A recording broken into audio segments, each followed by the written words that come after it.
ఈ ప్రభుత్వం పట్ల అసంతృప్తి లేదా, వ్యతిరేకత రాలేదా, అందుకే ఇంత భారీ స్థాయిలో విజయం సమకూర్చారా అనేది క్వశ్చన్.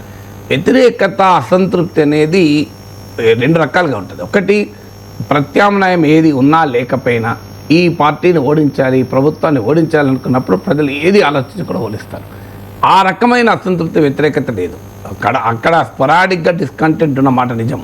సో అది కూడా ఇంకా చేయడం లేదు పలానా పని, ఇదేదో ఆశించాం, ఇది జరగలేదు అనేది వేరు.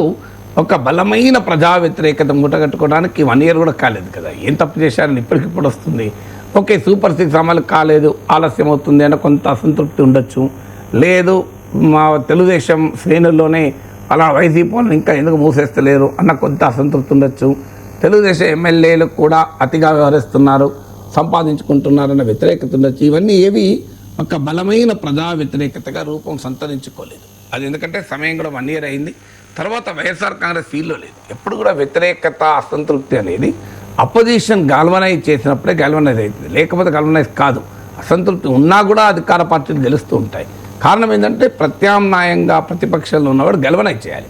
ఆంధ్రప్రదేశ్ రాజకీయాలు ఏమవుతుందంటే జగన్మోహన్ రెడ్డి ఏదో స్టేట్మెంట్లు, ప్రెస్ కాన్ఫరెన్స్లు, ఓదార్పు యాత్రలు మినహా గ్రాస్ రూట్స్లో ప్రభుత్వాన్ని నిలదీసి ప్రతిఘటించి ప్రశ్నించేటువంటి స్థాయిలో వైసీపీ లేదు. ఎందుకంటే ఆ పార్టీ మొత్తం ఆత్మరక్షణలో ఉంది, డీమారలైజ్ అయి ఉంది కంప్లీట్గా.